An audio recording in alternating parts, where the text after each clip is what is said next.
Isha. Hmm. Kau dah pulih ke? Dah. Syukurlah. Alisha, kau masih tak boleh ingat aku? Masih belum. Oh. Ani, Ya?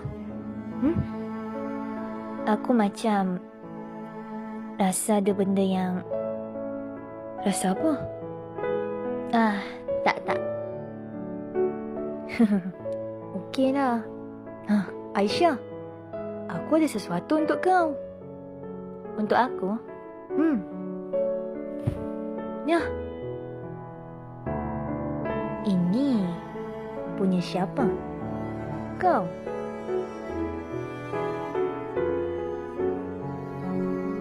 Ikat kepala? Kau selalu guna tu. Itulah benda yang memang kau punya style.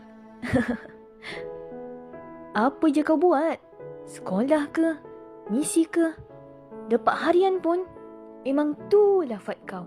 Tak lari. Cubalah pakai. Mana tahu nanti nampak lagi comel kan?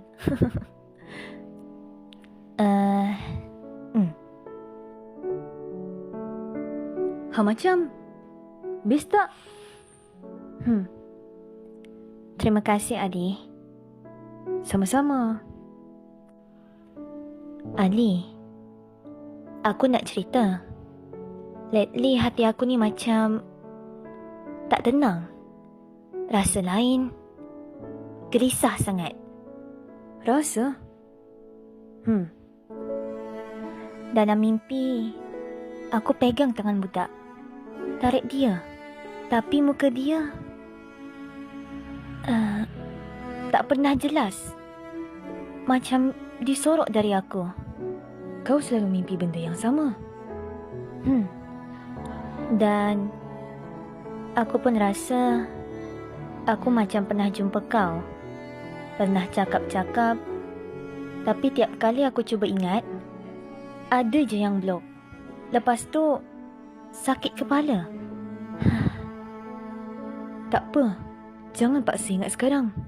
Kadang benda yang hilang tu datang balik bila hati dah sedia. Aku ada je sini. Tak ke mana pun. Aku tunggu kau.